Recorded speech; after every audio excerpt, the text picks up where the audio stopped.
Welcome to Rules of Villainy, episode 28, where three new trading card game players quest and challenge their way to the competitive top tables and discuss their opinions on Disney's Lorcana. We'll be discussing the latest news in Lorcana this week, answering your questions, and going over the latest developments in the metagame.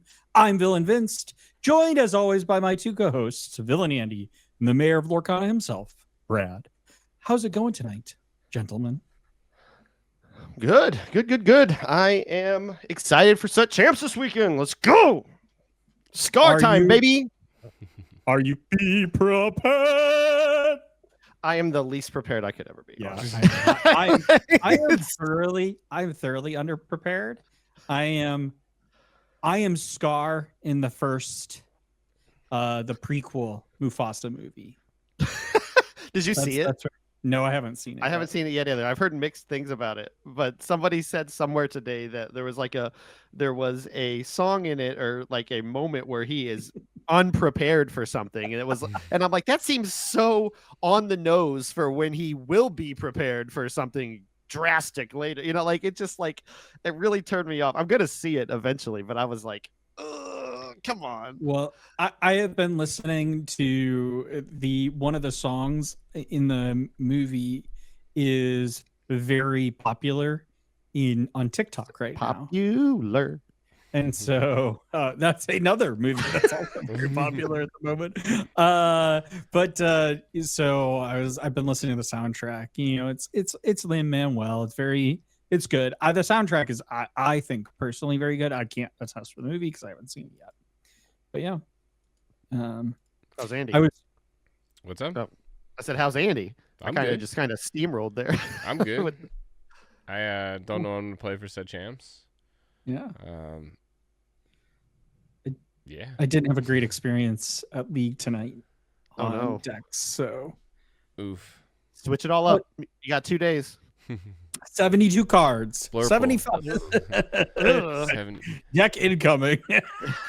Play the Ruby Steel Mill. Yeah. 72 card Maui Shark, a whole new world mill deck. Right. The deck we were brewing up last week or the week before. Yeah. I've been working on it. I think one of you should play it for the Set Champs. If we get enough subscribers. How many subscribers are we at, Brad? 158, I think, on YouTube. All right, if we get to 200 subscribers, Whoa. I'll play Ruby Steel Mill at Set Hit Champs. that like button. Hit that pound that subscribe button. If you're not a subscriber already, you should be now. Get Andy to play that deck. That is a big ask for a month's worth of Set Champs. If we can get what 42 subscribers between now and the end of Set Champ season, I would love to see Andy play that. We'll record it, and yeah. Brad and I will then comment on it. We'll commentate it. That would be great. So if you get to 200, we'll record it. Andy playing it in Set Championships. We'll record every round, and Brad and I will commentate it. So that's here. If you have want a feature table, and Andy is permanently sitting at it. Andy is permanently sitting at it. That's fine. We'll do it. Make it happen. Tell your friends and your family to subscribe. And I mean, we've got several opportunities to let people know. Yeah, we do. We absolutely do. In fact, we've got some upcoming opportunity this weekend. We've got the Rules of Villainy at Grapes Game Set Championship for Azurite C stream this January Sunday, the 19th at 11 a.m. Central Time. The link will be in the description below. And we also have your Pride and Joy event. Yeah, we've got the Rules of Villainy. I guess it was a 2025 New Year's Lorcana Spectacular Extravaganza. But we've partnered with Grapes Games again, and we've weathered the storm that Elsa brought us. And we've got February 8th at 11 a.m. Central Time. We are having our tournament. It is a double case tournament, as well as an opportunity to win this here autographed Mickey Mouse. Yeah, for those people who aren't watching, it is the Mickey Mouse Playful Sorcerer D23, autographed by Ryan Miller himself. Yeah. I will say we're villains though, so the New Year doesn't start until we say it starts. All right, so we're in a different time zone, huh? Listen. I'm sorry, but the New Year did not start January 1st, as though you may have thought. It will start February on 8th. February 8th. The Villain New Year. Yep. We're making a thing. Villain New Year. Nice. But it was a pretty quiet weekend. I don't think there was any crazy event that went on, right? Nothing going on in Lorcana. It was right? like a small 120 something person tournament, but it was just I mean, pay a whole lot of were attention kind of to it. average players too, right? Like not the cream of the crop players in Lorcana, right? Well, I mean, they weren't that bad. None of them were playing like 72 cards or anything. Like Hamza brought his down significantly. 66. He saw what from happened 7. to Vince, and he was like, "I'm on He's too like- much thin ice." He's like, "I'm really good at the game, but he saw that enchanted you made him. He was like, I don't want Andy to make an enchanted of me either. But no, we had the North American Championship that happened this past weekend in Disneyland in Anaheim, California. Which I will just say for everybody out there, California, you're all staying safe for around those fires. They get under control. But I do want to give congratulations to Ed Chu, who was the victor of the North American Championship, and second place, Scott Markinson. So, congratulations to both of you and everybody who played in the Lorcana Set Championship. What a great competitive event for 128 players, some of the top folks in the games. Some controversies, which we won't discuss here, but we also did have a bunch of folks here from St. Louis, the St. Louis area, and ROV team members that attended. So, fellow team member Ron Reckless came so close in his pod to making it into the main event. I think he was just he got knocked out in the fourth round of that. So that's kind of like equivalent to the semifinals, right? Yeah, top 4. So top 4, yeah. It was wild on Friday. The LCQs all kicked off, and at one point on my third monitor here, I was working on 2 of them, and I had a monitor over here specifically dedicated to watching 8 different pods of LCQs from the people that we know from St. Louis that were all up there, and it was heartbreaking. It was exciting at the moment because I was like, I hope my work's not watching, but I was fully invested in, like, come on guys, let's go. And then to slowly see a few of them drop off here and there was like, dang it. And I was actually also following Dan Regal over at Citizens of Lorcana just to find out that he was playing one of our locals at the first game. So I was like, no, what am I doing here? But apparently they had a really good game, and they even took a picture later, and it was Izzy, who we've talked about on here before, with her really fast player, super hyper aggro decks that she plays, and it was exciting to see her meet another creator and just an overall nice guy who took a picture with her and everything too. And what was the result of the match though? 2-1-0 for James, but Izzy got around on him, so props to her for doing that, because I'm sure that was no easy feat. But it's exciting. It is exciting, and it just really goes to show you how great the community is. But Brad is kind of underselling it. Like, he had a list of everybody's Melee username in our Discord, and then like as people would like get knocked out, he was super cutthroat, and then he would go strike a line through them as though they've been eliminated. Yep. From it was kind of like the Hunger Games. I'm honestly a little surprised he didn't just do like a projection. He kicked them out of the Discord as well. As they lost their match, he booted them from the Discord. And, I didn't know where you were going with that. Like, I'm like, I was doing that. I had all their information. Everybody in the Discord was following along and rooting for him. And then suddenly it's like, they're done. They're out. They're cooked. No, none of that happened. I was from the sad list to see it go. We didn't have any. We had joked about though that we had hoped that nobody got in the same pod. Did anybody get in the same pod? Not that I'm aware of. Not from the Yeah. St. Louis area. The only one was the unfortunate pairing of our friend at Citizens of Lorcana, Dan Regal and Izzy. Yep. So well, it happens. But I will say, for being in an Underworld news, there has been like very quiet on the Western frontier, if you will, for the Disney Lorcana news. Like, we got the announcement of what is it, Arcasia's Island, right? Arcadia, and the return of Jafar. Yep. And besides one announcement, which I know Brad is super excited to talk about, we don't know much about that. We don't know when Worlds are. No lorecast. We haven't no lorecast, no card reveals. Yep. What do either of you make of this? I saw someone in our Discord pose the idea that what if they're just going to release everything, all no spoilers, no leaks early, just boom, all of a sudden all the cards are out. That would be pretty interesting, but it'd be kind of crazy. I don't think that's going to happen. Yeah, I think we have so much fun when reveal season happens, whenever that is. Everybody is talking about the cards for weeks, days, every day up until the launch of the event. In some ways, I do agree with that conversation that was in our Discord today about, well, by the time it launches, we know every card, right? So there's no surprises in opening the packs unless you get the Enchanted or something. And the first couple sets, they kind of even kept the Enchanteds, under wraps. You didn't know what they were going to be.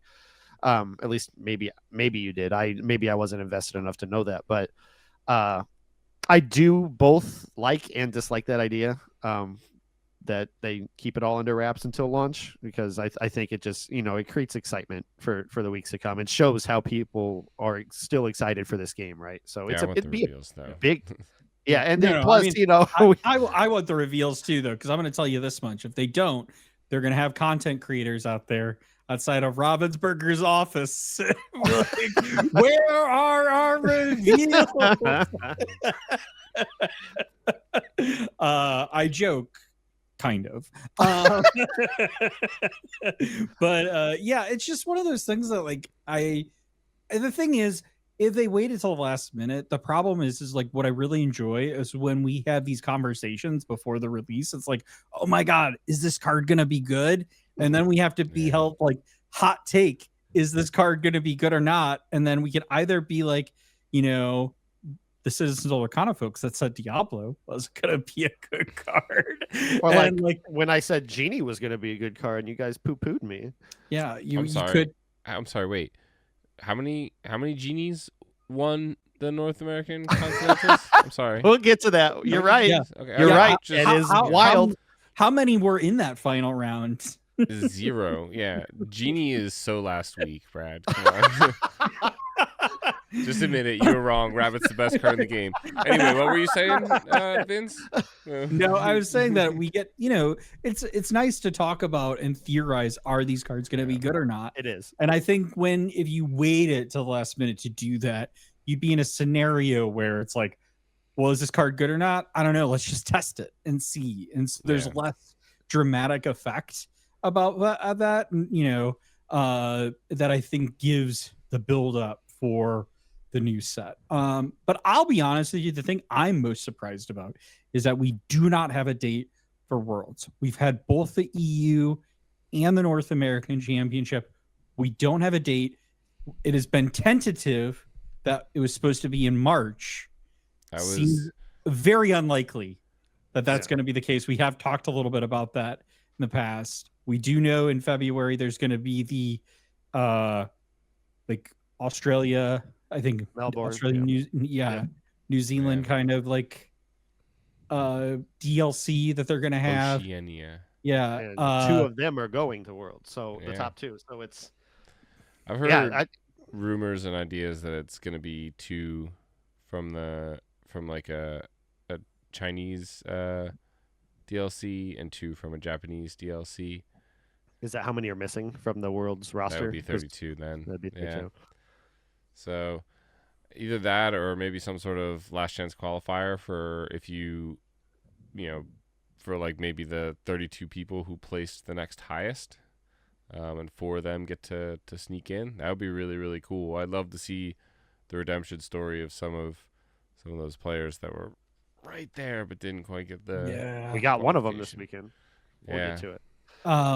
But yeah, go on, Brad. I would, while we were touching on the Chinese and Japanese DLCs, should they, be scheduled? Is like I'm still concerned at just like they're still launching first and second chapter there. Like they have 6 at the time of Worlds, which is guaranteed to be after the 7 launch. That like they have so much to catch up on, and I get overwhelmed just getting 200 cards every 3 months. Imagine getting 1,200, 1,400 cards, 1,400 plus, and being like, okay, I got to make a deck out of this. And it's basically going to be like, what's everybody else doing? And then tinkering, which I think maybe a lot of people maybe do already, but it takes away some of the, I just can't imagine having this game dumped on me, and just all the cards at one time and being like, okay, you guys are in it now, when we've had a year, at that time of Worlds, probably a year and a half of practice and playing and talking about it and tinkering and all this stuff that I don't know. It feels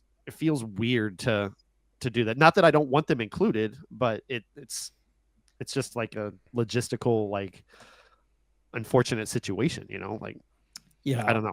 I suspect though, like while they're getting their official language release, I mean, people that want to play this game that are Disney fans have probably gotten, other product, probably following the game. Also, like, if you're going to go to a DLC, even like if you're in Australia, you're probably paying attention to the meta elsewhere. And I assume the same is true in Japan and China. I mean, it's easy. I don't mean to like be too kind of America or English, but it's like, it's a very common language that is well spoken in both countries. And I assume that probably, they're going to have cards, when they come that are going to be in the English language, or they're going to speed up the releases potentially in those areas too. A lot of like unknowns there, I think.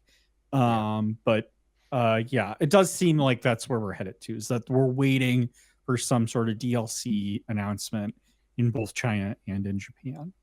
But that would definitely mean Worlds is later than March, which kind of makes sense because, I mean, we never did get any sort of confirmation at all about that. No one ever said that. I think it was always just based on like a picture someone had taken of like a flyer that looked similar to the picture they showed on the screen at like D23 or wherever it was, with like the whole new world like art. And then it said like they had the Continentals dates, and then it said Worlds at Disney World. Someone saw like a little piece of paper that had parentheses March 2025. So it could have even been like a Photoshop or something like that, Yeah, it's wild how that just takes off too. Like it's to this point, I don't want to spend too much time on it, but like to be this far and having most of the community believing that it was in March, is like, how did that happen? They never broadcasted that anywhere, and it's wild that we've come this far, and it was never true. But I mean, the downside of it is it does likely mean that probably the next set of DLCs will also be delayed as a result. So I wonder if they'll condense it, right? Like some of these were spread out in more awkward intervals. I wonder if, since everything's sort of getting pushed back, the DLC season will be a little shorter, but it'll have the same number of, events, or maybe even more, but they'll just be, 1 every month or 2 every month, which will give a lot more people. I mean, we don't have to do all of them. Brad, but I know there's going to be people that want to and that do, and I'm like, and that's awesome for them. And really, all it costs is like money, right? Time, effort, money. So who's buying our Rules of Villainy lottery tickets so that we can afford. Get the DLC season pass. It's Yeah. annual pass. It gets you free entry into all DLCs. It comes with a discount to all Disney parks and Disney Yep. Cruise Line. They have to sell it. It has to be at Disney parks. Then they're not all Yeah. at Disney parks. Because obviously we want a DLC here in St. Louis. That'd be great. Well, first we need to get a Who Disney joked- park then. Who joked on the Discord that DLC St. Louis that none of us get tickets? Well, how unfortunate would that be? I had said though that I was like, no, we better cast. Andy and I better be casters there. And then Brad's like, no, Andy will want to play. And I'm like, I'm not sure. I feel like Andy might rather cast. That would be fun. That would be an awesome experience. I would get on. I would be shown on way more feature games if I was a caster than a player. Just saying. You know, Listen, likely. right now, the way I'm playing, my only shot at ever being featured is either through random lottery or by being a caster. And round one paired against Zan. It's fine. That's my goal. Is in the next year and a half to be a caster for a DLC. That's what I want to do. Yeah, that would be awesome. So, yeah. But we did get one piece of news out of this, the North American Continental, and I know Brad is so excited. So tell us, what's the news? We're getting Lady and the Tramp, which it's fine. I like Lady and the Tramp. We just had our Disney date night a few months ago of that movie. It was really fun. But the most exciting part to me was that for weeks even since they announced this was like a pet themed thing, was like, I have a Scottish Terrier, and if this is all pets, like the whole set is pets. Can you imagine if it was all pets, no characters? That'd be crazy. But they have to put Jock in this game. And sure enough, when they showed the extended art of Lady in her amber necklace and a green hat, like had some questions about that. But in the background was Trusty and old Jock sitting back there, and everybody started tagging me and was like, "Yeah, Brad, look," and I'm like, "Ah!" I just want to say when I saw it, I was like, "Ooh, Miss Mayor getting involved in Lorcana," and then Brad is like, "No, another that's only character, halfway." Yeah, another character needs to be." Which I feel like Emily has changed the standards here. Has that always been that it has to be? Always been the case. That's always been the case. It's always been Figaro and Scott and Jock, because we have a tuxedo cat and we have a Scottish Terrier. So. She always jokes. She's like, when somebody mentions her playing, she's like, "Yeah, when my stipulations are met." It's like, yeah, well, we're halfway there, baby. Halfway there. All right. Well, I think that segues us nicely into Constituents Corner. Mr. Mayor, take it away. What questions we got from our constituents? Thank you, Vince. Our first question is from Jimmy, and it is a good segue because he asks, with all these adorable pets showing up next set, are you concerned about Cruella de Vil glimmers trying to turn them into fur coats? No. I feel like it's an appropriate question. I have insider information. Oh. All Cruella de Vil cards are officially unplayable. No. Problem solved. The blue Cruella, the evasive on turn, was a staple for a couple sets. In red blue, right? Well, now they're officially unplayable. I want to say, I just want to say no, because I'm going to leave this villain nameless at the moment, but she is a cat lady, and she will fight and cut you and make you choose which character you want to lose at any given time. And so as a result, Cruella de Vil stands no chance. That's fair. Gee, I wonder what that means. No, I think it's a good. I was joking. I thought to myself earlier, a day or two ago, I was like, how bold would it be for them to just release this set and it's all animals? You know, like Why not? there's enough animals in Disney to do that, but I feel like they would have to. They still need to expand on the characters that we all know and love. I think Cruella is a good one for this set. We already have 2 or 3, I think, Cruella cards, but like Andy said, they don't see a whole lot of play. There might be one in there that they could glam up to be something actually really cool based on just thematics. Yeah, not anymore. All right, next question. Next question is from Martin Karp. With Nationals behind us, do you think best of 3 is the way to go for Swiss moving forward? All right, And, next question. Yeah. We've agreed not to spend a lot of time on this. This question gets asked a lot, and like the answer I think we all have is basically the same, that we're just here to play Lorcana, right? Yep. We have some opinions one way or the other, but really it's been a year. Like, let's just keep, rolling down this hill and having fun, Yeah, my thought is the same as it was last week and the week before, and whenever. I think that it's something to be said for in the 2-game format. I agree with Andy that it's better for larger tournaments, but I think there's something to be said for winning on the play and winning on the draw. Because it's 2 entirely different games. And the reason why I am most heated about it after this one specifically is biased towards Blurple. We saw RMB and I forget Tigger Boy's real name, but his melee name is Tigger Boy.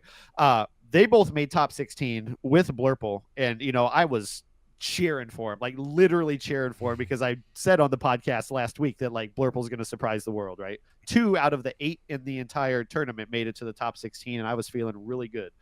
And each one of them lost their top 16 2-1, which means they won on the play by the end of it. So is what he's saying. What I'm saying is Brad was feeling less good about Blurple.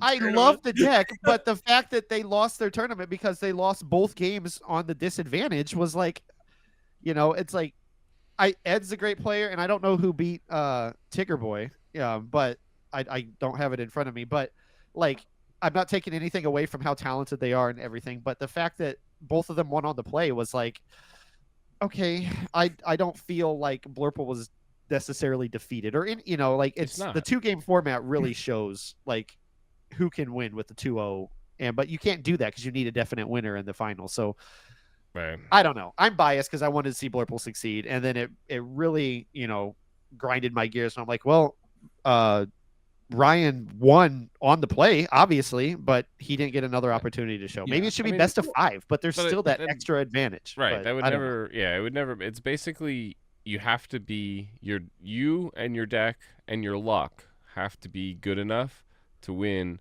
on the draw.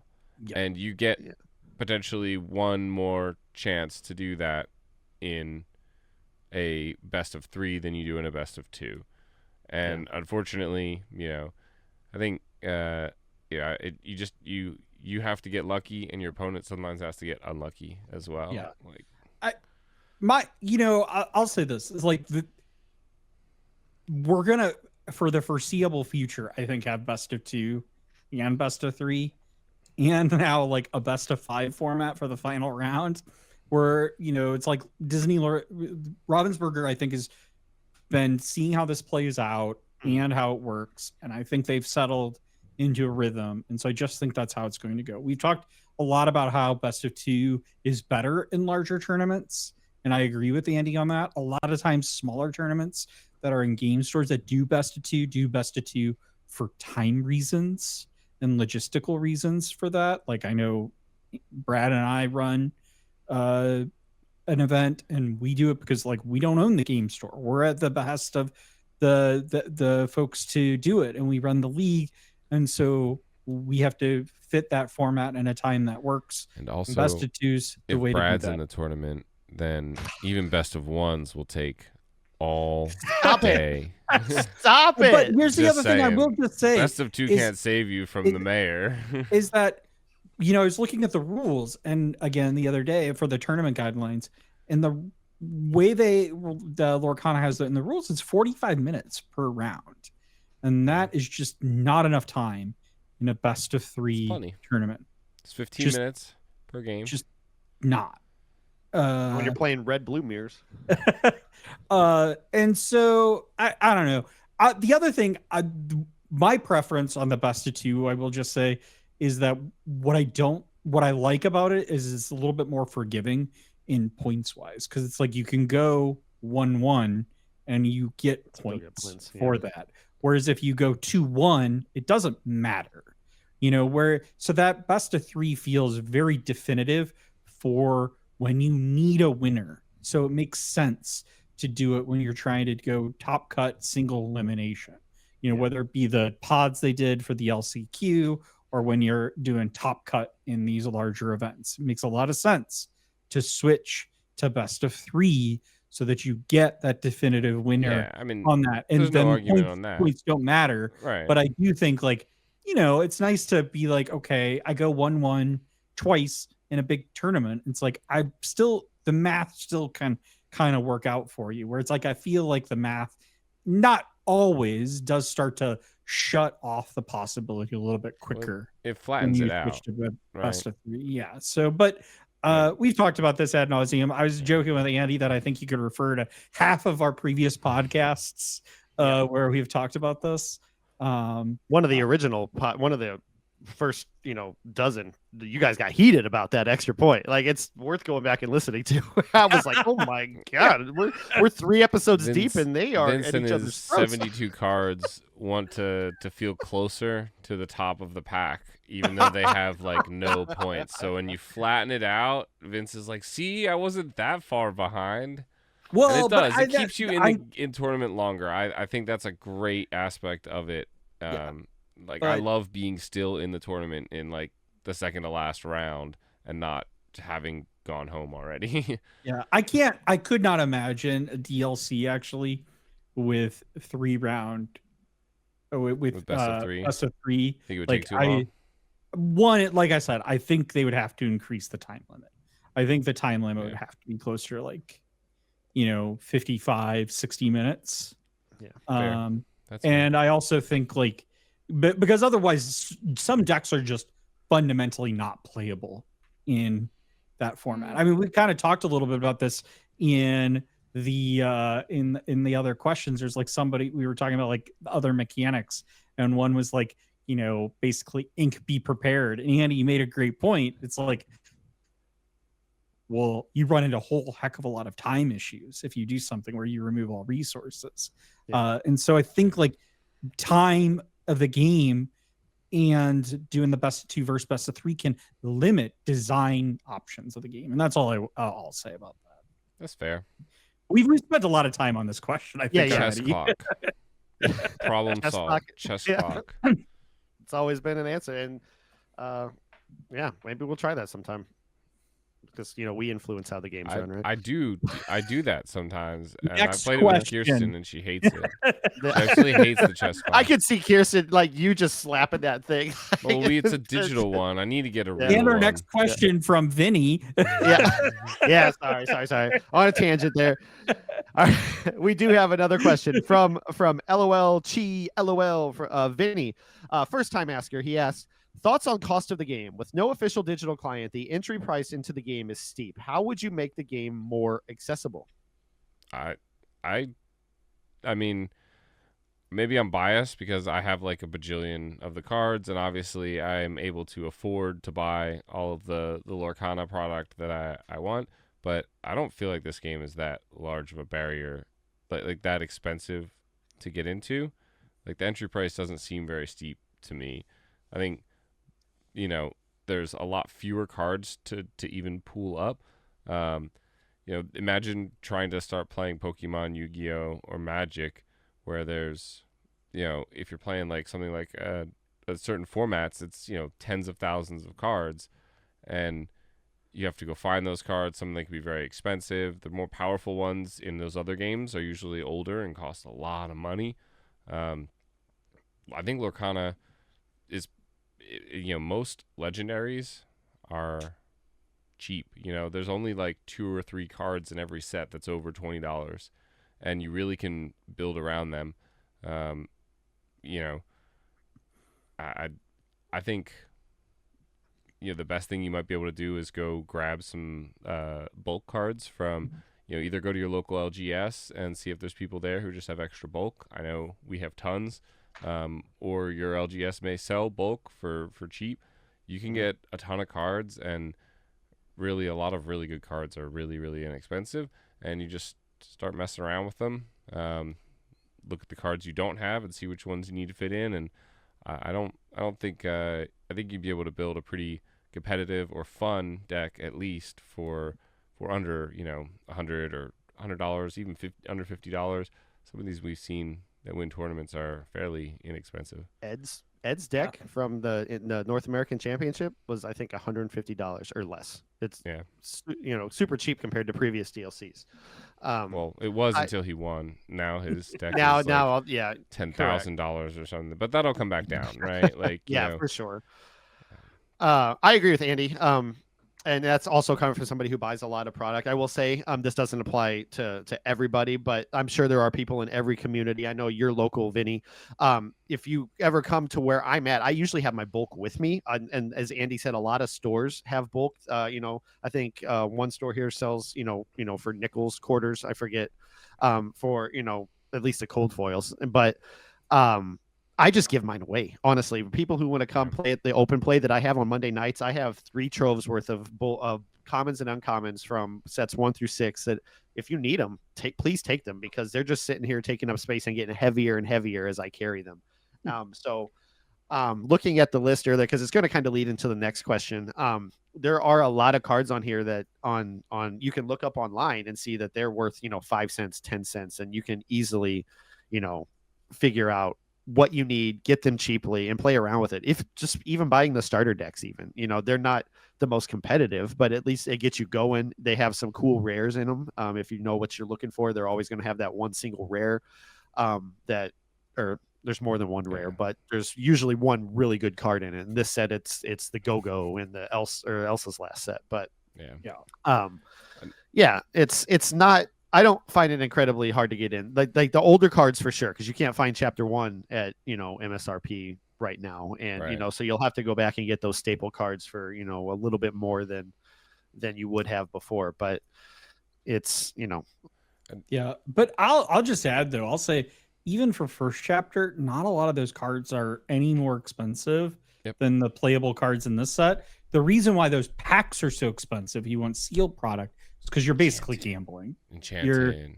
You're trying to gamble for an enchanted, and primarily the enchanted Elsa is what is driving that first chapter product up. And there's also several other really good ones though too, like $200-$300 ones. I would love that bell, honestly. The Tinkerbell would be nice too. The Tinkerbell is the one I really, really want the most. But it's just I don't think Lorcana's just gotten cheaper since I've been in it. Yes. For sure. Like I well overpaid for the first set when it came out, like enormously and stuff. I mean, it's funny. Like we joke about, because there, there's a store that's I know still has first chapter boxes, and we all like, do we buy a box? But then I like think about the fact that the first chapter box I bought was $250 when I first got into the game. It's just it's so hard to get product, but like every set, it's like you can now go buy $100 box for cards. A lot of LGSs are selling like $4 or $5 and stuff. But I mean, the thing is like that's true of any game. Like you try to go back a few sets with Pokemon, you're looking at like $11 a pack. It's not unusual for cards for card games that are out of print to be more expensive. And honestly, like I don't think Lorcana is all that much more expensive than Pokemon, and in some cases I think it's a little bit cheaper in some aspects. 100%. But it really kind of fits in the same kind of ballpark as your Lorcana, Magic, Star Wars Unlimited. A lot of the TCGs out there, like Lorcana, kind of fits into that price range. And I think what it's like, I know Pokemon's up for a huge release right now this week. On Friday, there's a new set coming out. I don't know what it's about. I'm not a big Pokemon player, but it's like it's sold out. You can't get it, right? Like, so just talking about like that's a game that's been around, for 30 years, probably almost now, maybe a little less than 30 years. Oh, that's wild. And I know, right? Man, do I feel old? Yeah. But super hard to get product. Like I was talking to the folks at the LGS I go to, and they're getting calls like nonstop about the new Pokemon set coming out. And they're like, "Did you pre-order? Because if you didn't, we got nothing." So sets like this happen all the time. So honestly, I think really it's not price that's such a concern with Lorcana. It is availability. That's actually the harder part. And I will say the singles market is really hard for Lorcana. A lot of stores are not selling singles like they were at the beginning. Right, but that's just locally though. So if your local game store doesn't have them though, I do recommend, like something like a TCG player, which we actually have a link in the description that if you use, we'll get a nice kickback, some hush money or payoffs. They're trying to hush us. But no, it's a great way to support, because all your those favorite first content creators. Yeah. But while getting the cards you need. Yeah, but seriously, all those first chapter cards and stuff, like you said, they're still very, very cheap, and almost all of them, the commons, uncommons are available on like these third-party card markets online, like TCG Player, and you can just shop all of them, put them all, get like this order of the cards you need, and really save a good bit of money if you just decide what cards you want. And I really think another thing, you talk about Pokemon and stuff, they all have these like incredibly rare art cards, which are really nice, but I think that limits that kind of thing, makes a card game less accessible because if you can't get, like you said, these cards are sold out, you can't get them. And now if you just wanted to play with the new cards, you can't play with them because everyone is trying to find this one $10,000 card or whatever that is super rare. And I think I've talked about it before, but a really cool thing would be to make cards like available from Ravensburger at a set price. Like I can just go on the Ravensburger store, just like you can for like Lego. Can't you go on like Lego and order like individual sets of certain bricks and things? And yeah, they do. If they have a pick a brick that you can. Yeah, pick a brick. So pick a card, right? Build your own like just little pile of cards, and they'll send them to you. And that way, if you want to play the game, you always have access to play the game at a very reasonable price. Ravensburger keeps all of the money, and I don't think though Ravensburger will do that, just because I don't think they want to interrupt the flow. Like, I mean, you need game stores to run. Yes, that's what a card game. That's what I was. I think actually what it bodes well for Lorcana, at least right now, but I do think this will change as Lorcana gains in popularity. Is that aside from set 1, we have not had the same, and maybe it's like early set 2 with the Rise of Floodborn, is that a lot of people buy Pokemon to hold and invest, and they're investors. There aren't as many investors in Lorcana aside from that first set, because quite frankly, there's just not the return of value, right? Like, you don't,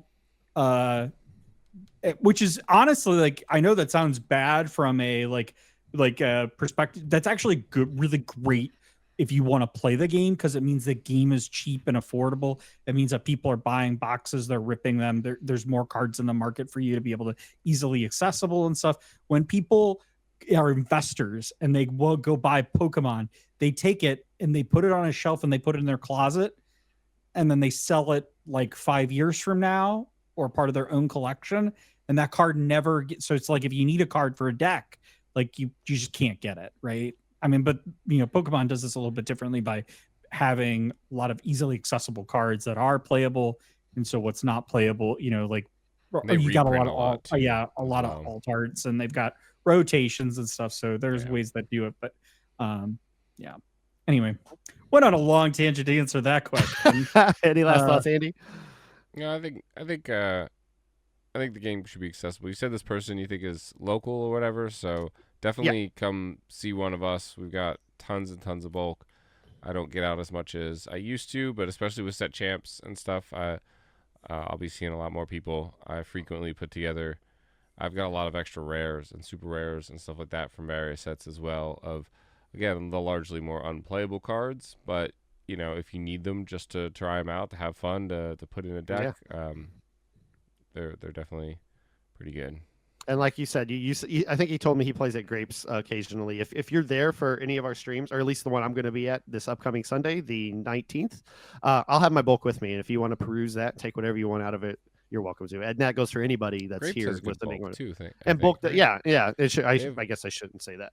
Well, no, But- I mean, like, you know, you might have something that they don't, but I think they've got a good bin of extra card. Like, they've got a good amount Got of a couple singles binders, there. yeah. So definitely. Or they do check actually them have a out. box too. Yep. Okay. Well, thank you, Vinny. Our next question is from a Spotify comment that I just happened to stumble across named Aaron. He said, "Hey guys, first time listening to the podcast, heard about you from your episode with the citizens of Lorcana. So thank you. Shout out to Jared and James over there. Like the content, keep it up. Any suggestions for a Blurple build if you don't have the big legendaries like Hades and Elsa? I've been wanting to play it, but don't have those." And so that kind of put me down a rabbit hole as the resident Blurple player here, Aaron. It's hard for me to suggest some cards here because the Hades and the Elsa are pivotal in making the deck work, because the idea of the deck is to ramp to those cards, and then you have your removals, you have your control, and then you got your 2-quester, your 3-quester, and then the opportunity to maybe bounce them back and do it again. What I was looking through here as for like a budget Blurple kind of leans into the idea of like an aggro-ish deck that you could do. Yeah. What I'm currently running right now, I'm running 2 of the 1-drop Maleficents from the first set, the quest for 2 instead of the brooms, just to get a little extra, lore presence.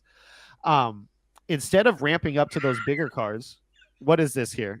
What? We're judging this right now? Really? I'm Yeah, giving okay. examples. I'm Yeah, sorry, I am go running ahead. that. And Well, it did work. all right. Ask Ryan about it. All Yeah, right. we'll talk about my Blurple later. All right. Sheesh. I wish I would have seen your reaction sooner. So sorry for being rudely interrupted here, Aaron. Because what I wanted to say was, as I was looking through Dreamborn and the cards that you could possibly ramp to, there are a lot of high-costed cards that quest for a lot. The first one I went to, of course, unfortunately, is uninkable, like the Hades and the Elsa, is the Ariel that we all know from 2 sets ago, where you're pretty much guaranteed 3 lore out of her. The item searcher, Don't have right? any items. Don't have any items, but she'll still quest for 3. You could put a Great Stone Dragon or something in to try to get the 5, but the point was Ariel is probably a guarantee on the 3 lore to ramp to, but the uninkable sucks. There's an 8-cost John Silver that quests for 3, 8 body. There's a 7-cost King Louis that's a 7/7 quest for 3. The problem is they're all vanilla, with the exception of Ariel. And I mean, I could go down the list of all these things here. Set 1 Mufasa for 6 that quests for 3. But you gotta move the aggro up, honestly, and then just flood the board with stuff probably. There's the purple Hades is pretty nice. You can also shift to kit Cloud Kicker. Yep. Play the small kit, big kit. I mean, again, you don't really need ramp for that, but you'll be able to play those things with just ramping's great, even if you don't have something huge to ramp to. Sure. But yeah, when I've been talking to Blurple with other people in the community, and when I suggest even cutting 1 Hades or 1 Elsa, they're like, absolutely not. And I'm like, cut the shift Merlin, and I'm like, no, that's my card. That's my spice. I gotta spice it up a little bit. Honestly, what's cheaper crazy is legendary.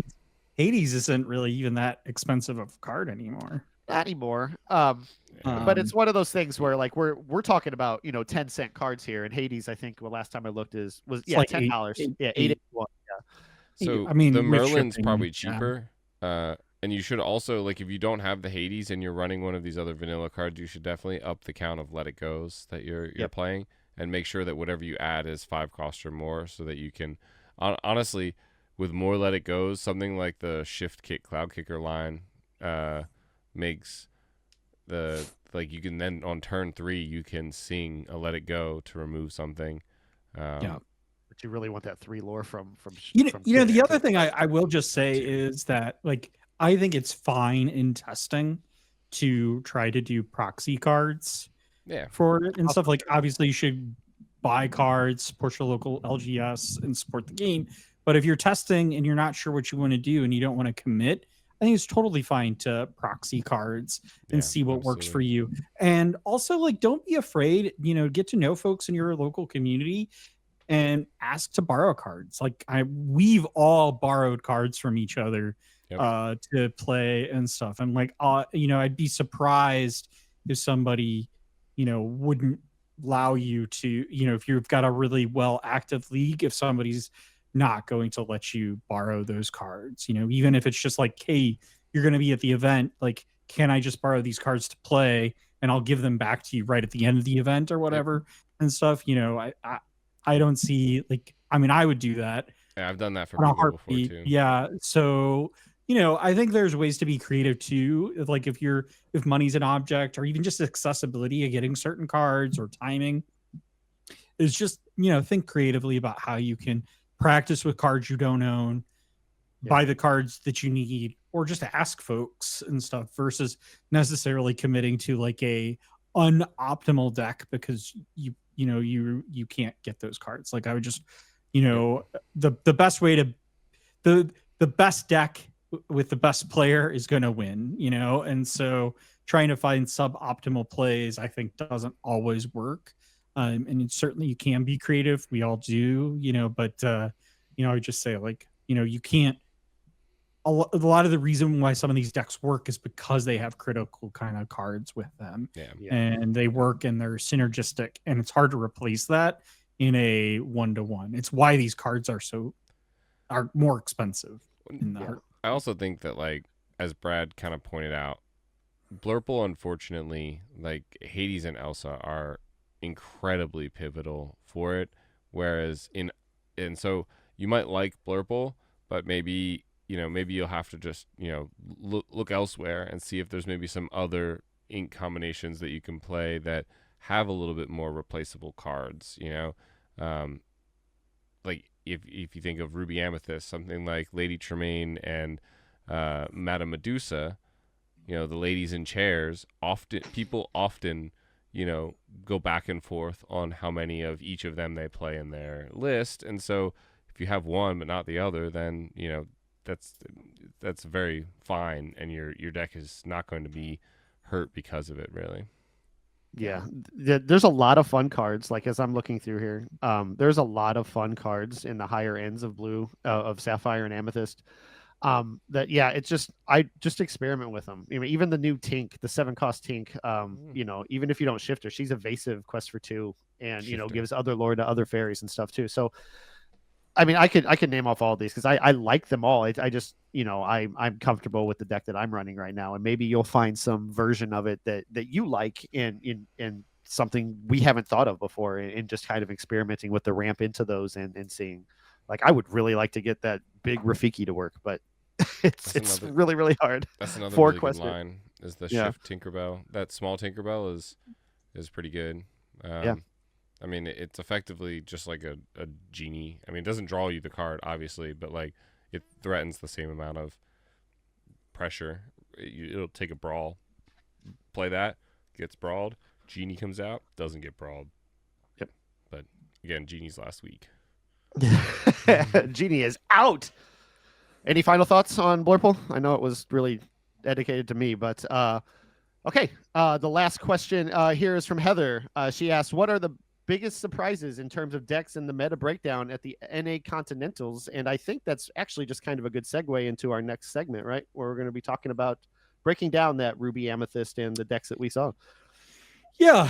And I think before that, though, because I think, just this episode is going to go a little long, so we do want to dig into the meta, dig a little deeper into the Continentals and getting set up for the set championships. But I think the thing I would just directly answer this question, what surprises me the most is actually how diverse our meta is. I know it's easy to be like, oh, nothing's changed. Like, what was in the final? Ruby Sapphire and Ruby Amethyst. What won? Ruby Amethyst. But these decks are not what you would think of as being traditional decks. And we had Blurple was in the mix. You had Steel, Amethyst. You had Amethyst Emerald. You had Amber Steel, right? I think was also represented. Steel. Emerald Steel. Yeah, Emerald Everything. Steel. Like, basically, like, you name it, it was there. I mean, top players playing their heart out to win the first North American Championship. And I think what surprised me the most, honestly, is just how diverse they were and how diverse the decks were. I mean, even the two Amethyst Steel decks that were in the finals were vastly different from each other. They were not the same decks. One was significantly more tempo, one was significantly more aggro. And so just really goes to show you that Lorcana has evolved from its early days, from the first DLC to being a real competitive game just 6 sets in. Yeah, and I think not necessarily maybe a surprise for me because, like, I don't know, I had nothing to really go off of to be surprised about. This is the first one, but I think it was super awesome seeing how the sort of meta breakdown and just sort of experiencing what, and again, Brad said we're going to talk about it more, but this was 126 of the best players, North America, and some from Europe too, that had to offer, and they all, it is this really interesting metagame where they all kind of tech for each other and what they expect to see, and we saw a lot of really unique decisions from some of these players that led to some really awesome moments watching as a viewer, being like, I think in a lot of other sports, in sports you don't really see this kind of, everyone loves it when there's a safety in football or like a weird trick play or something. I think we saw a lot of those kind of things in this event, and it was really, really kind of cool. Yeah, and I'll just echo what they said. I love the diversity in the meta. I am not surprised by Blurple being there because best deck, hashtag. Yeah, let's move on from Constituents Corner, talk about it more in the next segment. So if you liked your if you'd like your questions answered by the villains in the future, be sure to comment on this video on YouTube, our socials, or join us on our Discord where you can comment in the Constituents Corner channel, and I will kick it back to you, Vince. Thanks, Brad. And on to our main segment, which, of no surprise, is talking about the North American Championship. So we have a lot to talk about here. A lot of great games were played this past weekend. And the finals wasn't quite as suspenseful as the EU. It only went to 4 games. It was kind of a poor matchup for Scott to go up against this particular version of Ruby Amethyst. It was not well suited for that deck. But what do we make of Ed's choice of a very non-traditional Ruby Amethyst deck, which has no genies? Yeah, no genies, no Elsa, no Maui. No Maui. Yeah, 4 library. No Medusa. No Medusa, 4 Tremaine. It is, for one, a lot of 4 ofs. Love that. I think the only 2 ofs were the Sisu and the Crab. But I think he's done a couple interviews already, and he's sort of talked about how he basically high rolled it. He he teched very heavily against Ruby Sapphire because he expected to see a lot of it, and he kind of just conceded that he would most likely lose his steel matchups, like especially Amber Steel, which he did. He only faced one of them, though. One of them. So he got very lucky. Luck. He didn't actually play any Ruby Sapphire in the Swiss part of the event. I thought he played one. Didn't he play one? I thought he had said he didn't play any in Swiss. Maybe it was one, but he got very lucky through Swiss, playing a lot of, as we talked about before, the diversity in this tournament was pretty high. And so, yeah, and then I think we got to watch all of his matches, I guess, all the way through to the finals, or a couple of them at least. I know we saw him play against RMB on Blurple. I know we saw him play against Zan, right? And then we saw him in the finals, and honestly, it was awesome to watch. He played incredibly well. The deck worked out for him great.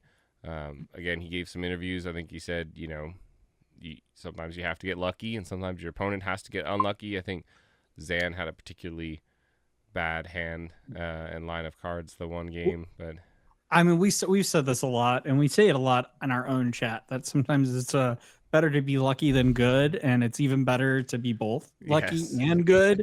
So, and I think Ed fits that category. I mean, he did win the Dallas-Fort Worth DLC, and probably arguably maybe after this tournament, one of the best Disney Lorcana players in the without a world. doubt. I sat next to him. What? You sat I next to sat him? next to him in Seattle. He was playing a game next to mine Nice. in a side event. Got a picture with Oh, him. side event. I was gonna say, what are you doing? What are you doing up at those high tables? Did you just sit down for a break? Come on. Shots fired. I'm kidding. I'm kidding. No, I know. Yeah, at a side event. Got a picture with him. Nice guy. Yeah, but He seems really nice.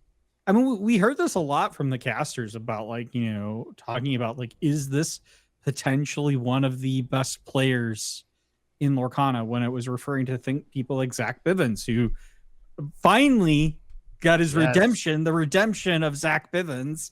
Yeah, unfortunately, Bivens has done the unfortunate circumstance of both qualifying for Continentals and Worlds without having a Golden Mickey. So there are still Golden Mickeys out there. He's getting one at Worlds. I believe.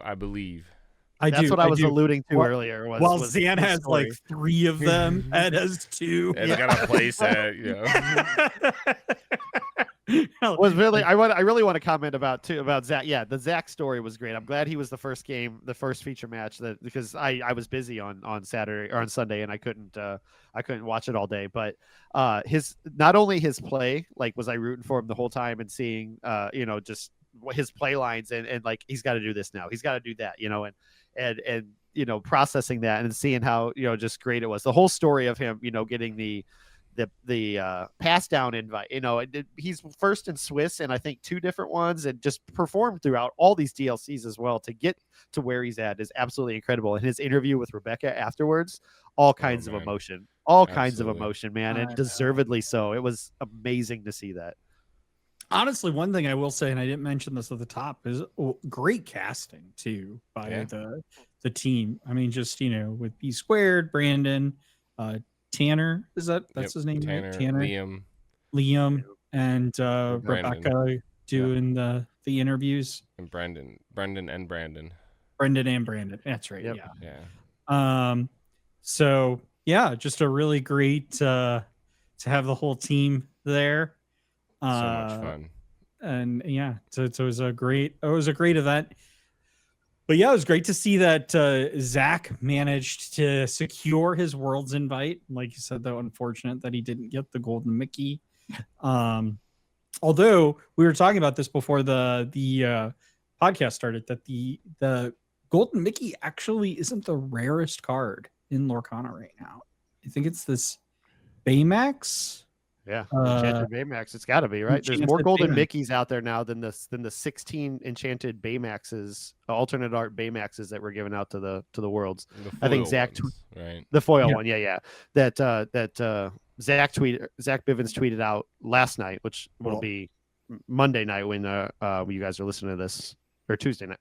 Doesn't matter. Zach tweeted out the picture of this saying 8 of these are in the world for NA and 8 of these are in the world for EU. And I was like, my first thought was like, oh my God, how much is that card worth? Is the playmat? There's only 8 playmats, right? Is that top 4 got the playmat, or where was I don't even know about playmat given out? Because that's another one of those that there's very, very few of those in the world. Yeah, I was gonna say though, yes, we're talking about the Enchanted Baymax because you have on your desk a non-enchanted Baymax. Or foiled Baymax, I should say. Non-foil. Yeah. Baymax, courtesy of teammate Reckless. And you've got the Cusco as well. Cusco's Palace. I did. Where's my Cusco? Here's a question while we're on this tangent. I was under the impression that the new Aladdin promo was going to be like the Ravensburger promo, like the Kristoff and the Flotsam and Jetsam that we got, for the DLCs over the course of the last year. Ron said the only way to get those was in the Revival tournament. They weren't handed out to everybody. Like they got their goodie bag, which was probably enough promo, right? They got the Cindy pin, they got the Mickey card, they got the turbo tickets or whatever else was it. But the Aladdin was only in a specific tournament. Interesting. Which one is this? It's the promo Aladdin from the Ruby. I think he's a shift. Yeah, when you play him, everyone gets +2 strength. Yeah, he's just a regular card, but it's got the promo symbol on it. Yeah, I assumed it was going to be like the Kristoff that we got in Seattle, or the that they would just give them Flotsam and out. Jetsam. Yeah, To they would just give everybody, 'em out. including the attendees. So I'm curious about that, because if like the new set drops in March and the next Ravensburger event is after that, then they usually switch at every set, the new promo card. So I'm hoping that's a carryover, because I really want to get that. In Seattle, we got the Christoph, right? And Yeah, then, right. But at the same time, when we met Steve, he signed one Flotsam Jetsam and one Christoph. So it's very possible, when we go to Worlds or whatever, we can meet Steve or Ryan again, and maybe they'll be handing out the promos then. I can't imagine that that's going to be that exclusive for just such a simple kind of card. For sure. Let's get back to this deck. So I think the key here is to focus on. First, I want to ask this question: is do you agree with the casters and pretty much the consensus in the community that you should not net deck Ed's deck for set champs? Yeah, most likely, unless you have a high concentration of Ruby Sapphire. But even then, I think the Ruby Sapphire players, if they're playing Ruby Sapphire, they know that this exists, and if they are also in a high concentration of Ruby Sapphire, they're probably teching for the mirror, and they can just easily add in a few tech cards for this. The downside to that, though, is when you do tech heavier to this kind of play style, it does make the overall deck a little weaker overall. So I don't know. I honestly, I think you'd have to make the guess, I think people are going to net deck Ed's deck? And if so, then I'm going to tech against it. I think the real problem that Ed's deck has is, which Ruby Amethyst is already bad going into the Emerald Steel matchup. I mean, the Amber Steel matchup, and this deck is even worse in that matchup. And ultimately, I think a lot of locals are just significantly more varied than this very competitive, highly competitive deck. I do think if you're a really good player, you can play Ed's deck very successfully. You've been a Ruby Amethyst player for a long time. I think you'll find still success with this deck if you do choose to net deck it. But I also wouldn't be surprised, to be honest with you, if somebody with their princess deck managed to find a way through this deck, because it's a little bit it's teched for a different setup, right?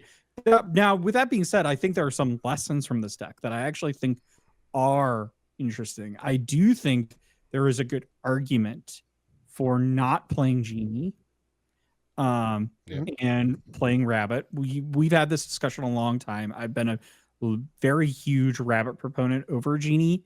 Andy will probably think this is controversial in the fact that I do think the Tremaine is actually a pretty good card, but that is where I will say I think this deck actually makes it a little less good against the Amber Steel matchup. I think 100%. Medusa is a much better card, I feel in that matchup than the Tremaine is, just because you get to target what you want off the board, and there are a lot of great two-lore characters that deck has that you can remove with Medusa, that when you can play a Tremaine, they're going to pick the card that doesn't affect the game state as bad.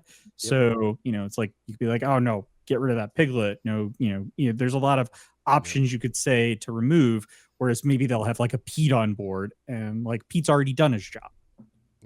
He goes into the discard, no big deal. So that's one area where it's I think that's one area where the deck actually does get worse. But I do think for a lot of matchups, actually, because Ruby Amethyst is such a heavily controlled deck, that having Tremaine actually does really work well in a lot of cases, because it can be that answer. It's well, it doesn't matter. I've taken rid of every other character of yours through the Fox Bounce package or prep or anything like that. It's whatever you play down, if you don't play more than one character at a time, it's going away. And again, that's why I think it struggles in that Amethyst Steel, that Amber Steel matchup, is because that they can play multiple characters at a time. I mean, you can play a character from your discard if you choose to do so, if it's in there. So that matchup is particularly bad. I do think it does really well in a lot of other matchups. anything else you want to talk about? I know, I think Andy, you're also a really great Ruby Amethyst player. So Yeah, I think it does Ruby Amethyst things into other matchups. Like it's just fine in other matchups. And the big tech really is like to not be as greedy in with the genies. Yeah. To realize that the Elsa and the Maui really are not great into Ruby Sapphire, and instead change them for all age remains and extra B preps too, because we've been seeing the B prep count go down lower and lower as we have more spot removal that can help us. And I mean, watching Ed pilot it and just seeing him do great was a really worth the watch. I think in general you shouldn't net deck any deck from either Continentals, EU or NA. I think you should look at them for inspiration, but you really have to realize that these players were able to very heavily tech for what they're expected to see. I mean, every single player in the tournament had a spreadsheet and had other players in the tournament that they were working with, their friends. They had every player in the tournament. They were writing down what they've seen them play at other events. They were reading through ink decks and trying to find people's Dreamborn accounts. And, it was all very specific. If you think you can do that with, your local metagame, by all means. But, it's certainly, there's a lot less information available. Yeah. I can't find Brad on ink decks. He doesn't ever make it high Well, enough. and then don't be surprised when little Timmy comes with Yes. his pirate deck. Yeah, and that's the just other thing wrecks you. that I think like You're unprepared for it. I think we've said this before, Ruby Sapphire is a high skill deck. I think that has a lot of decision points. And I mean, first off, I've seen children whoop my butt with Ruby Sapphire. So it's not, like impossible. I'm not saying, it's that hard to play, but it is definitely harder. And I think you will see more aggro, I think the Amber Steel aggro version is going to be incredibly popular at a lot of local metas because it's a much easier deck to pick up and play. It's, a very simple, straightforward, and any decently skilled player can look at it and be like, okay, I understand what this is trying to do. Get some test rounds in and be like, this makes sense. Whereas with Ruby Sapphire, you really, really need a lot of practice. And so Andy, you don't think Ruby Sapphire is like one commenter I saw while watching the stream that it's an autopilot deck? He said it's an autopilot deck? Wow. I was like, dude, what are you smoking, man? That deck wow. is hard to. Well, I wouldn't say it's hard capacity. To play. It's a. I've said this definitely before. Not an autopilot deck. What makes Ruby Sapphire a difficult deck is it has a lot of decision points. Yeah. And those decisions can really alter the outcome of the game.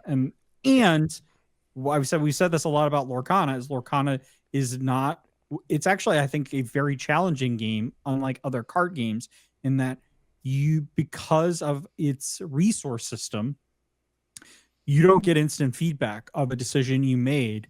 Was that right or wrong? Yep. And so you could make a wrong decision and lose the game and not understand why you lost the game.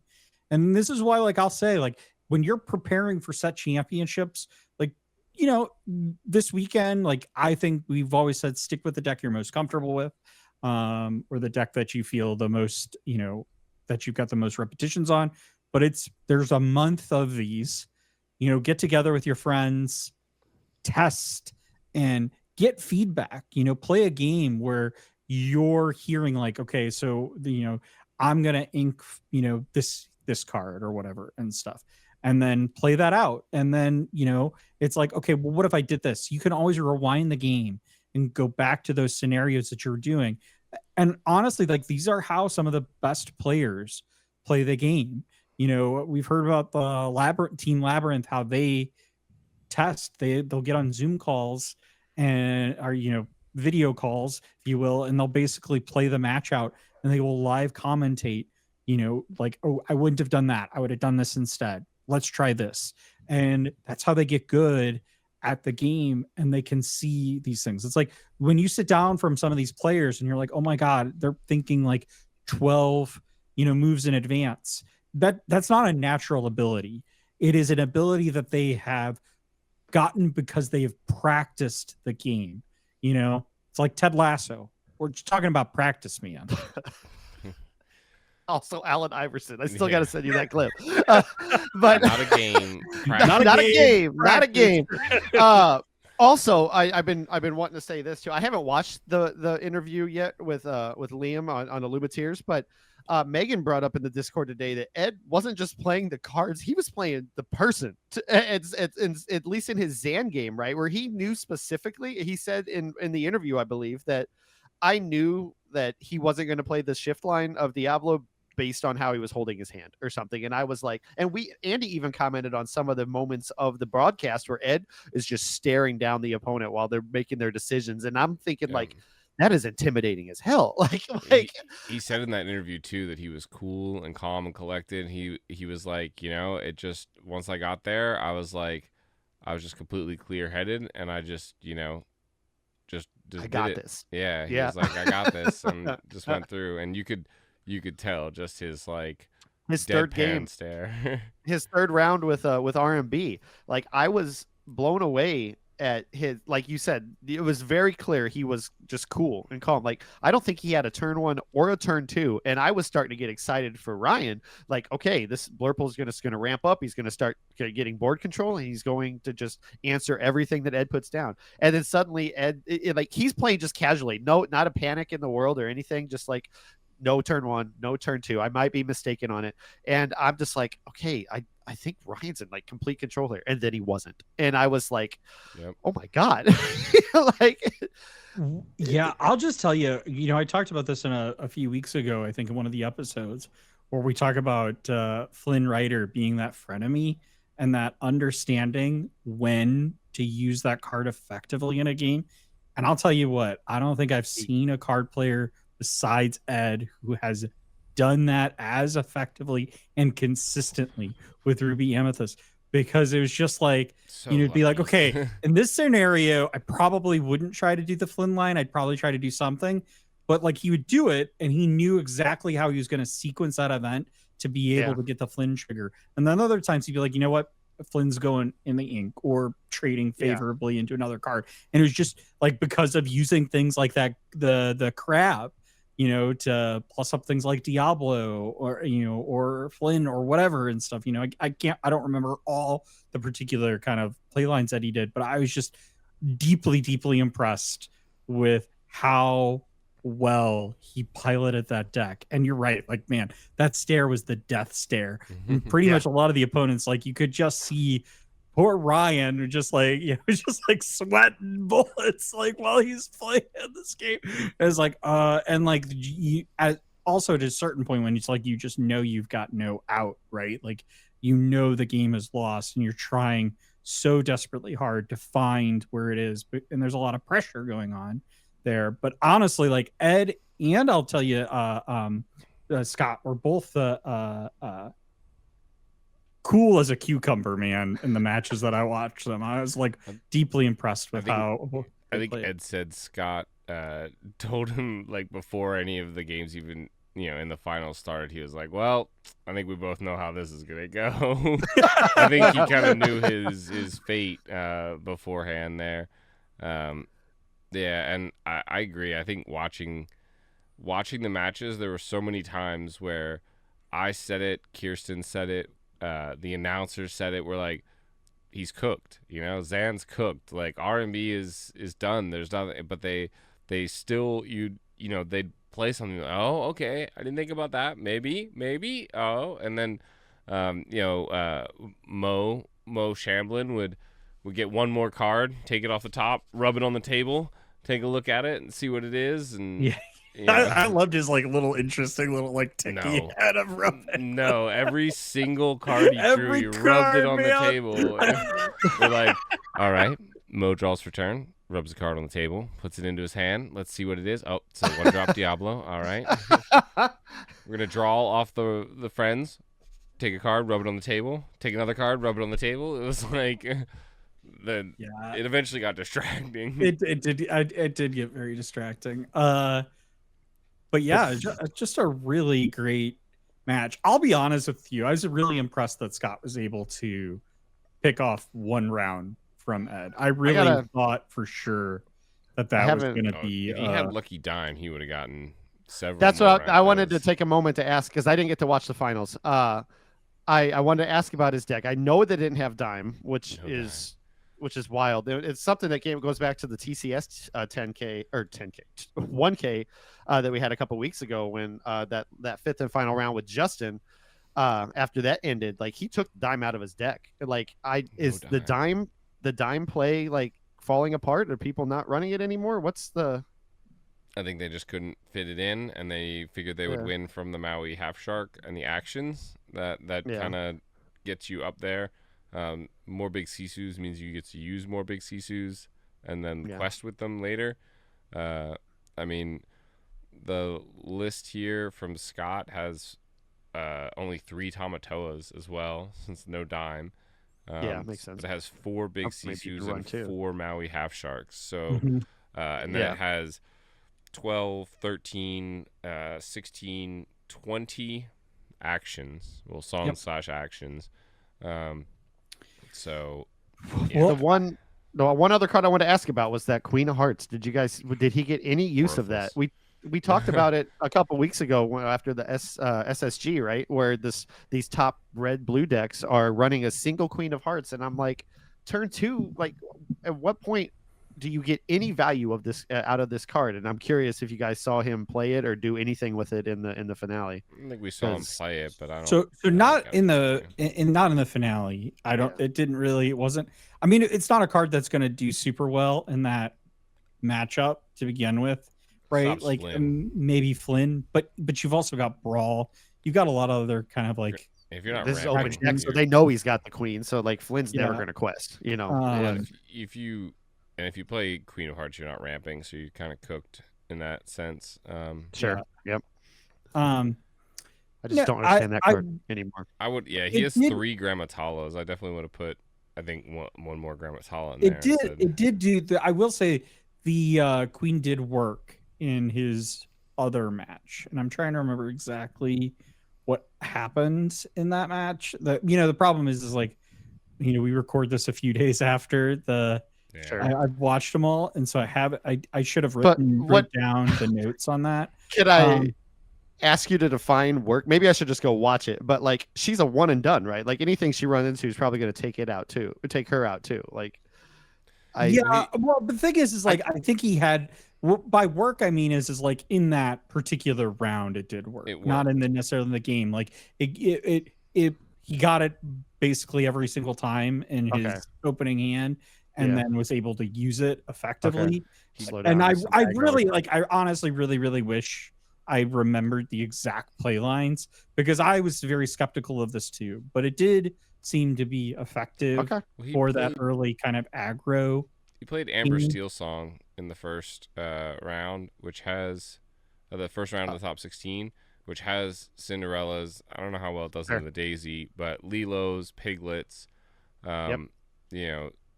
even a Mr. Smee that's already quested once, or, I guess that could be the deciding factor, slowing him down just a little bit. Doing work. Okay. But I don't like it still. Yeah, it's just weird to have one, like either commit to it or don't. It's like, it's weird. Well, the thing is like I think it's a suboptimal card. It's a card you have because you need it for very specific scenarios. And so you don't want to commit to it. But to answer your question about like the Dime being kind of subsided, it's like I'm not entirely sure I would take it fully out of the deck, but I think largely it's probably come out of the deck because, as Andy said, there isn't a lot of room left in the deck unless you want to run more than 60 cards. And I think in some ways a lot of people have really committed to versus the item ramp Dime package with Tamatoa is they've committed to the Maui Half Shark action package. And I think largely that's been driven by the fact that the game is faster, right? And so when you rely on the item package, with the exception of, I think, like the Ruby Amethyst matchup here, where that would have actually been really effective and probably would have made Scott more favorable if he ran a very much more traditional, Ruby Sapphire deck.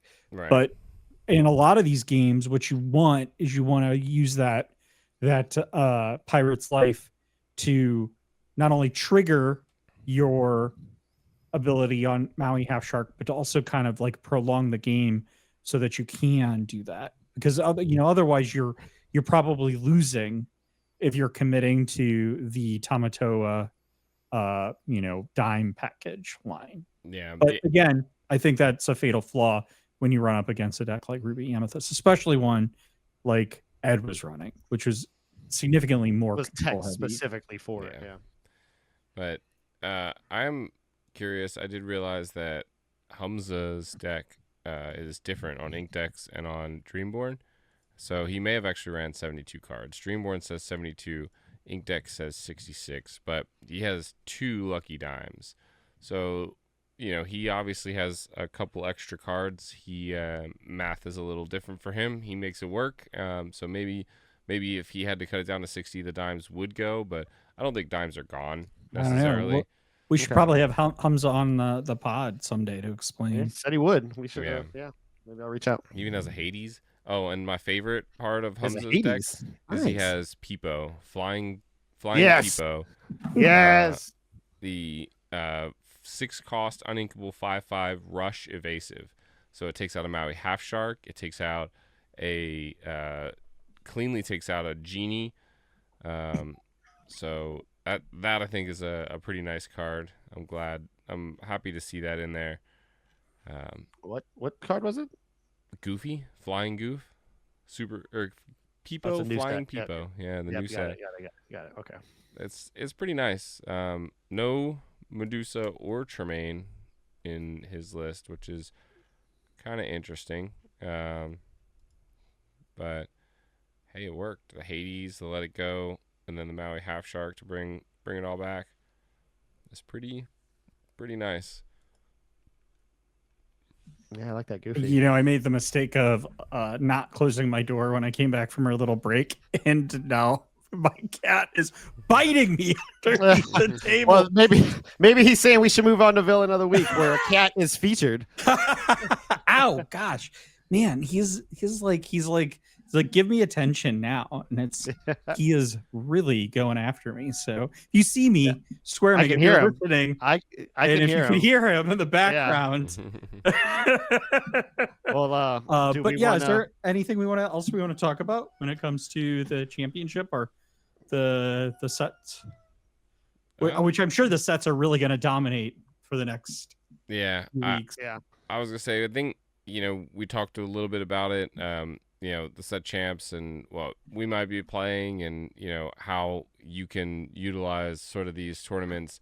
Don't net deck them, learn from them, watch the matches. We talked about how good some of these play lines were.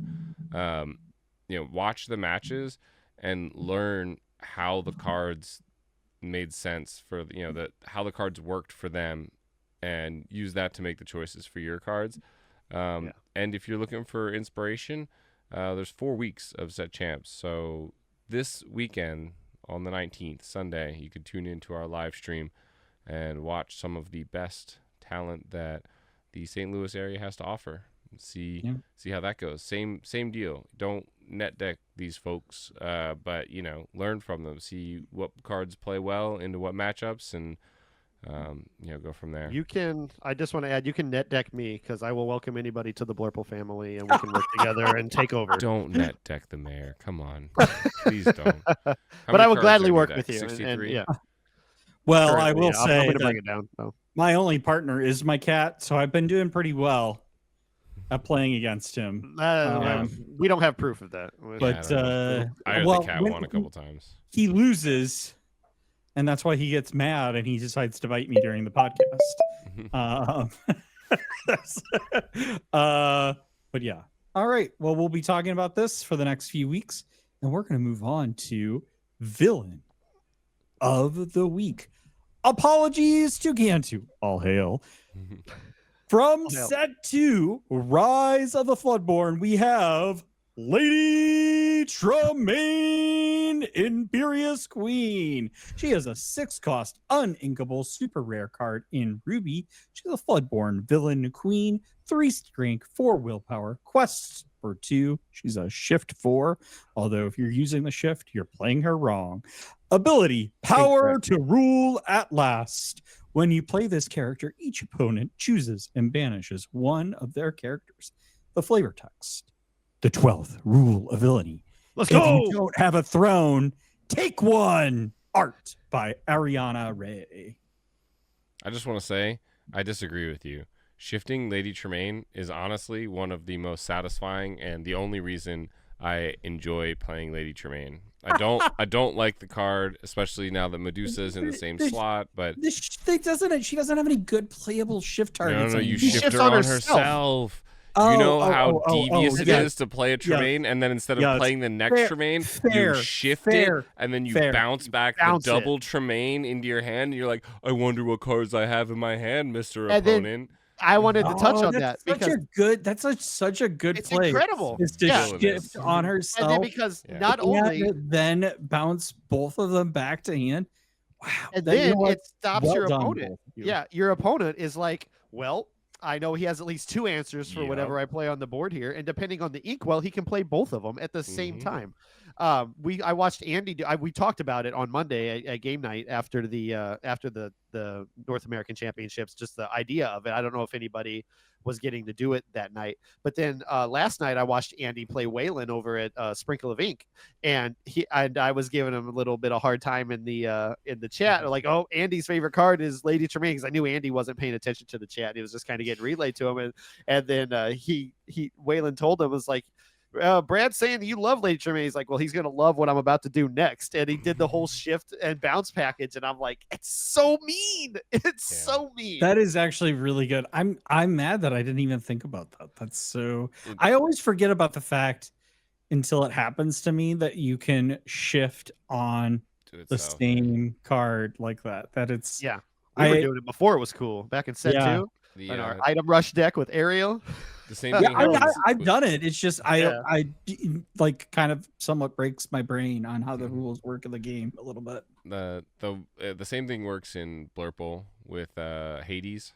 If you play a Hades on something and then immediately bounce it back, it just like it plays this mind game on your opponent that's just like, I can't put anything of value out onto the board ever in this game at all. Like, because he's just got another, he's got the Hades still. But I like that though, because like you're basically not giving up anything by shifting it on itself. You could still quest with it if you wanted to. You could still challenge if you wanted to, and then you get both back. You don't have to make a choice. Yep. That's it's almost always the better play unless you have some reason to, like, unless you need to go faster, right? So if you need to go faster and you can, and you have the ink, you can play the second Tremaine, still do the quest or challenge of the first one, and then bounce it back. But yeah, the double Tremaine bounce back is pretty nice. It's just like again in Blurple, when you get the double Elsa back, the small Elsa and the big Elsa, both cards are very nice and very threatening to have in your hand when your opponent knows about them.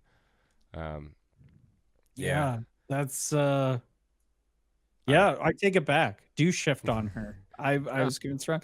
I just have to say, I love Lady Tremaine and the fact that she's got a cat on her lap, and so she's like a genius. She's the ladies in chairs. The original ladies in chair, right? Yeah. Ladies in chair, yeah.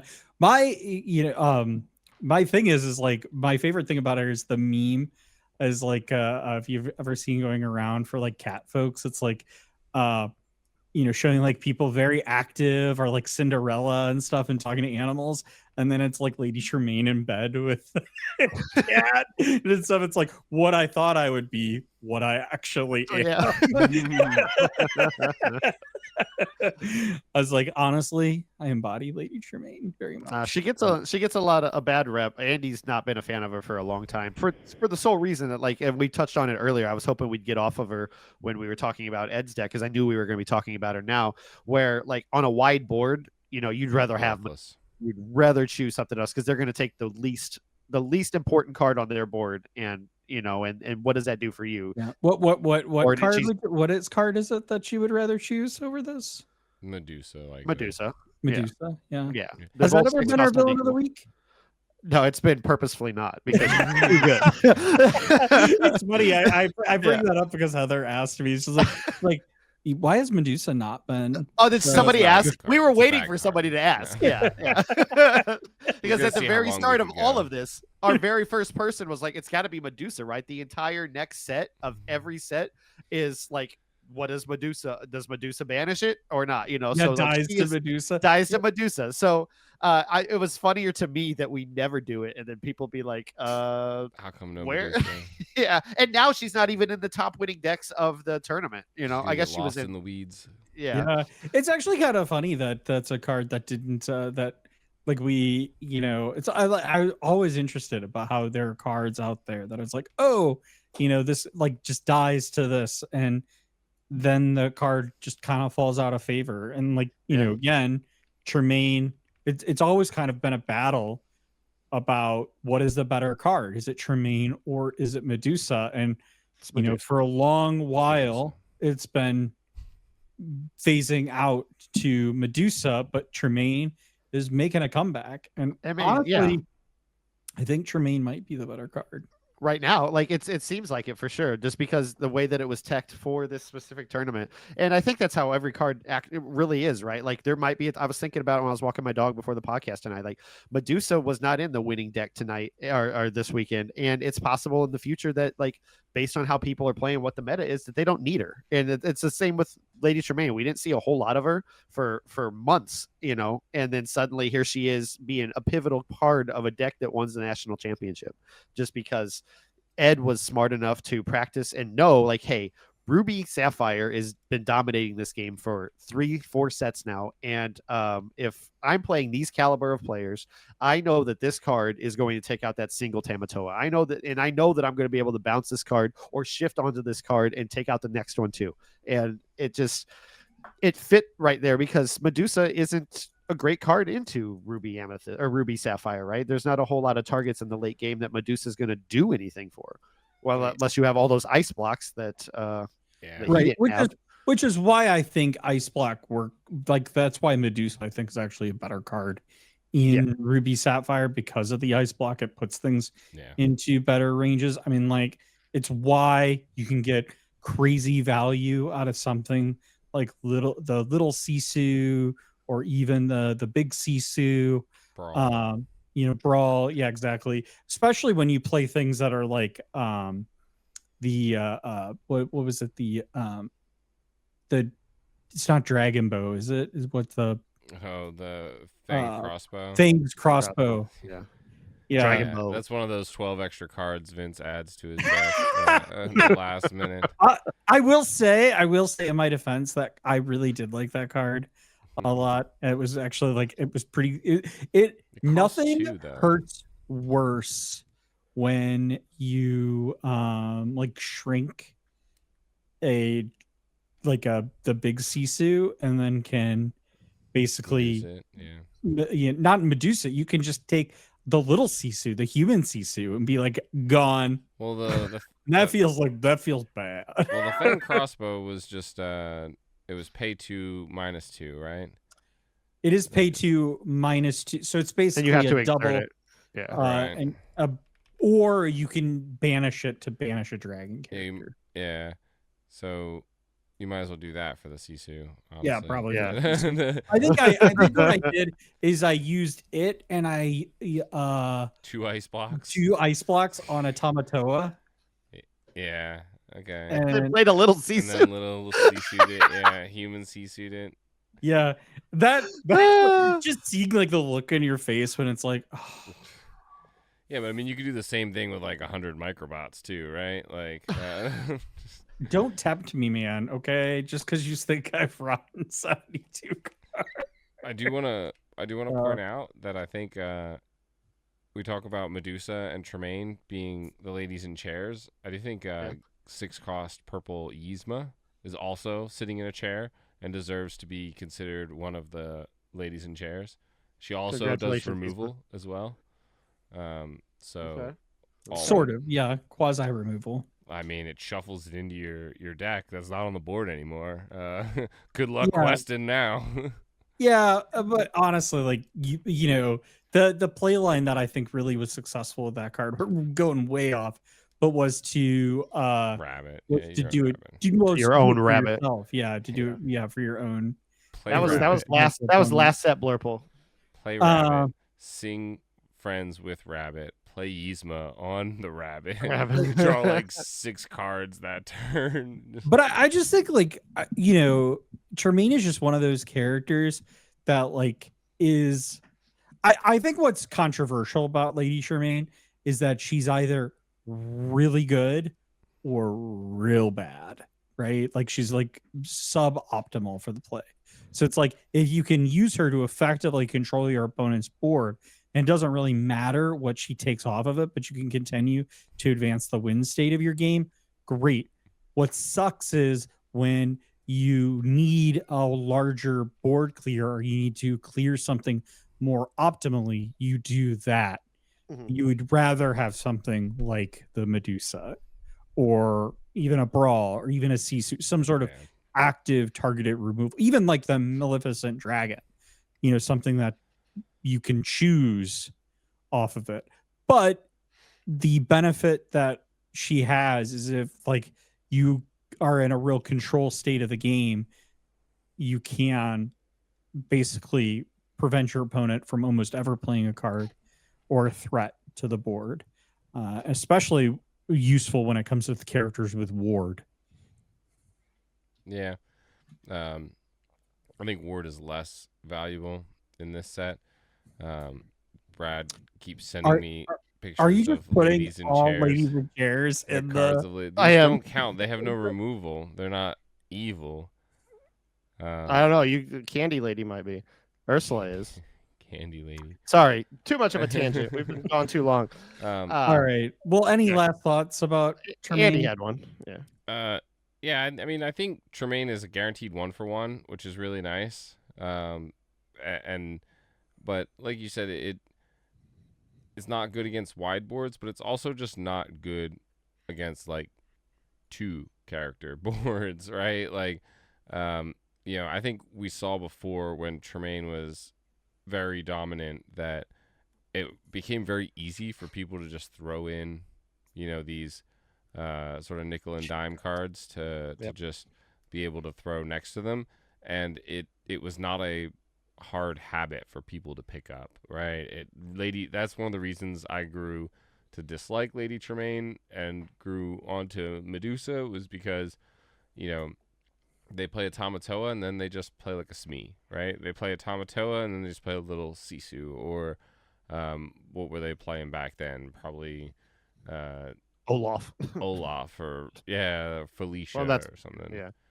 Yeah, it's one of those things. What sucks is when you forget to do that, though, and then that Tremaine comes out, and you're like, dang it, I knew better. But it's easy to the meta shifts, right? Because as a result, things happen, and then ultimately, then you're not worried about that. So a lot of times we do see board states where you just put like a Tamatoa down or a big Sisu down, right? And it particularly makes them vulnerable because when you look at like Ruby Sapphire isn't really playing any. The 2-drop character is Tipo, and then what are the 3-drop characters? Are there any 3-drop characters? Human Sisu. Human Sisu, that's right. Human Sisu. Rush Queen, maybe too. If you're Rush Queen, yeah. So maybe that's a good reason. I certainly didn't help Scott, unfortunately. But I just I wonder if we'll start to see more if Tremaine makes a heavier play into the game, if we see more protection. But I think largely what happens now is people are just like, because if you're playing a mix of Tremaine and you're playing in a meta with a mix of Tremaine and Medusa, particularly in decks, you're just like, you either have it or you don't, right? Like, so I'm going to force you to answer my board. So if you got the Tremaine, great. I've probably got to answer to remove the Tremaine with a Medusa next turn. So it doesn't, you're kind of making that bet.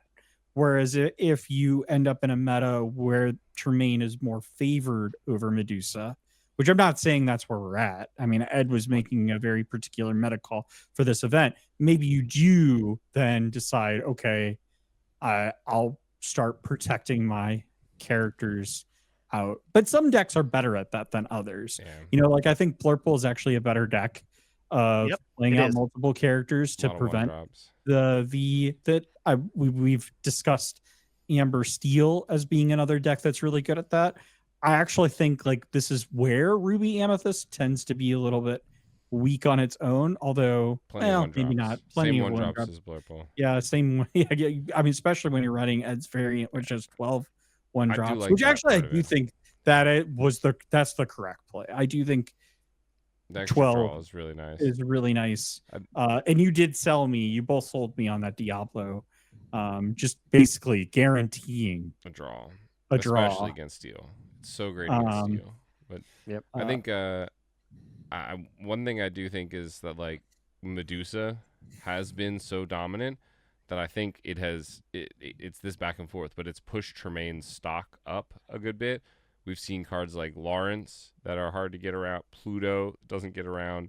And then, I think it all just started with Medusa themselves. Medusa herself. It was like Ruby Sapphire was like, well, Medusa plus Ice Block is very synergistic. And then, my Medusa can't be Medusa by your Medusa. So like, whereas my Tremaine can. So having 4 strength when I played against Waylon from Sprinkle of Ink last night, or I guess Tuesday when you're listening to this, which by the way, shout out, you guys should definitely check him out.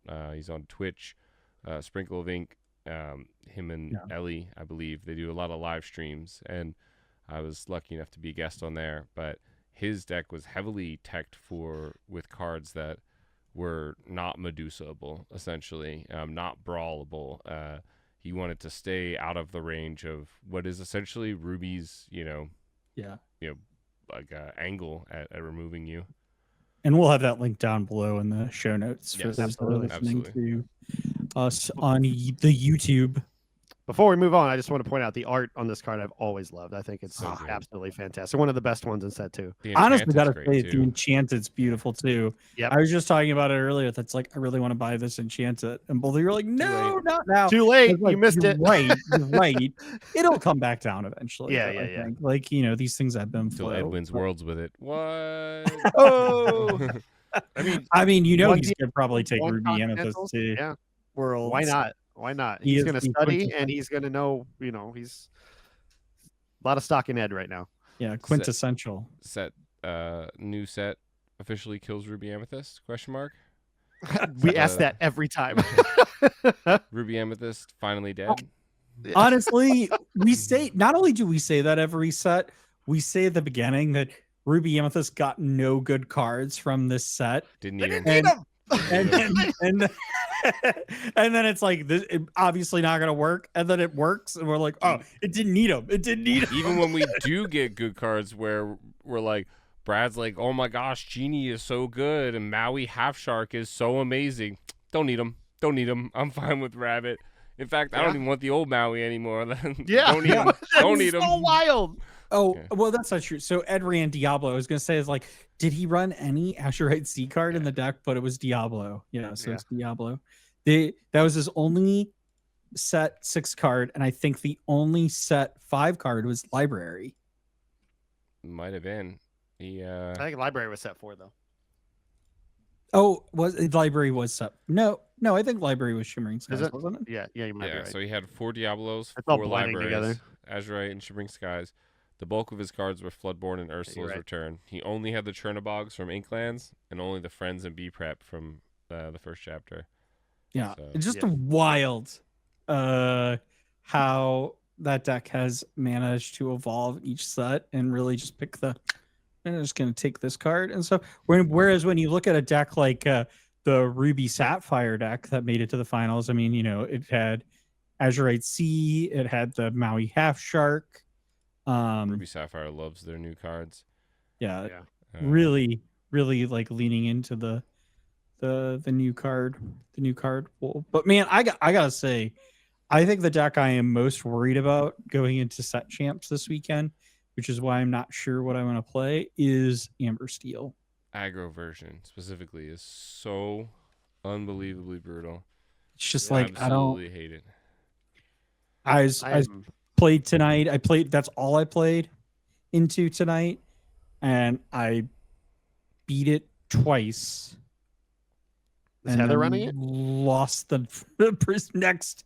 No, I beat it once, and then I lost the next 4 rounds of like 4 times I played against it. Is Heather running it? Yeah, well, Heather had a version of it, and then Ron was there, and he played a version of it, and I was just like, it's so gross, brutal. I had my version. It was the same list I played with Waylon last night, but I was testing with Kirsten on it, Ruby Amethyst, and I put more Tremaines in it, like I dropped all the Genies, I dropped all the Elsas.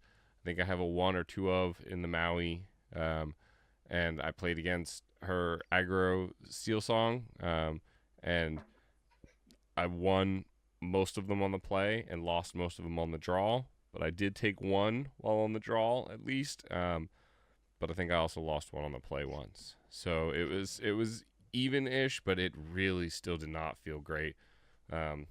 It just, if they have a decent opening, you're kind of cooked. Yeah, I just feel like in that particular deck, which I know we're going off, and this episode is getting really long, so I do apologize for all of our listeners out there.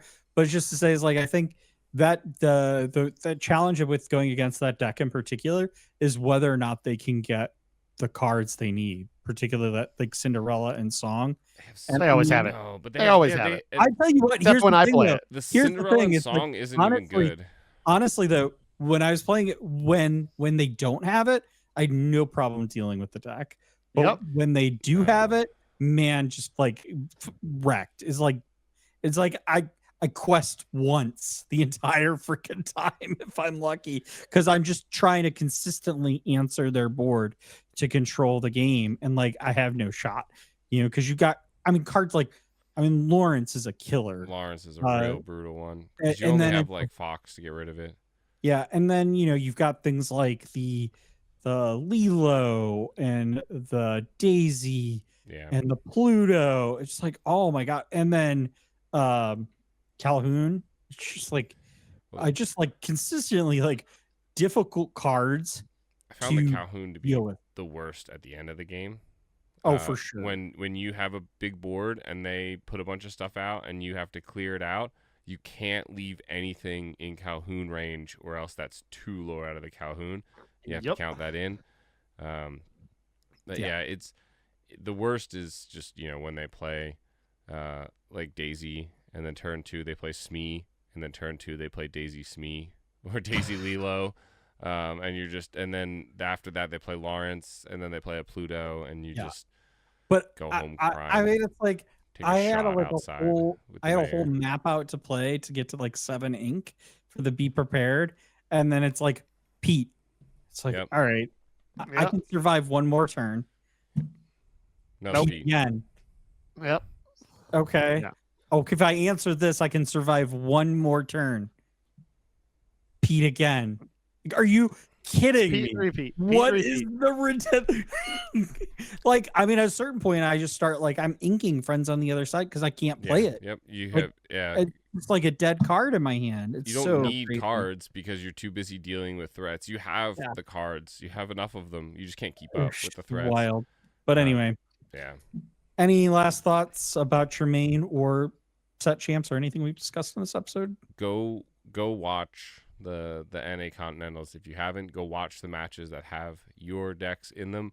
I learned a lot about Ruby Amethyst watching Ed play it. There's even one game where he basically didn't B-prep when everyone thought he was going to. I thought he was going to B-prep. The casters thought he was going to B-prep, and he didn't. He took clear of the board, and he let him go dangerously closer to winning. And I did the same thing in a game.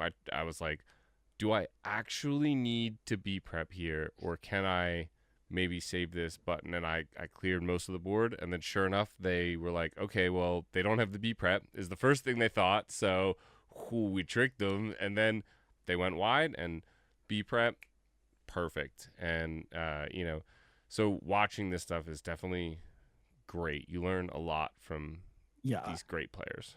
Well, he, in particular, in one match, he prepped, he played GOAT and then B-prepped.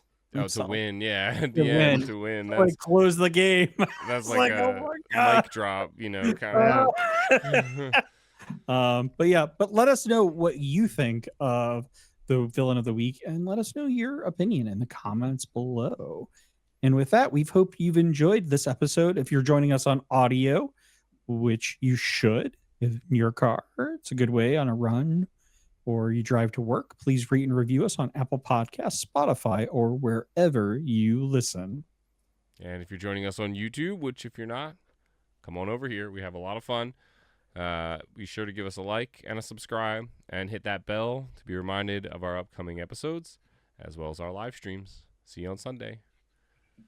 We understand your time is valuable, so we appreciate you spending a little bit of it with us. If you would like to follow along as we plot our devious plans, consider following us on our socials. We're on Instagram, Blue Sky, and the platform formerly known as Twitter, @RulesOfVillainy. We also have a growing community on Discord in which you can join with the link below. Until next week, stay safe, fellow villains. Or I should say, until this Sunday, stay safe, fellow villains. Be wary of wannabe heroes who want to disrupt your villainous plans. And as always, remember the rules of villainy.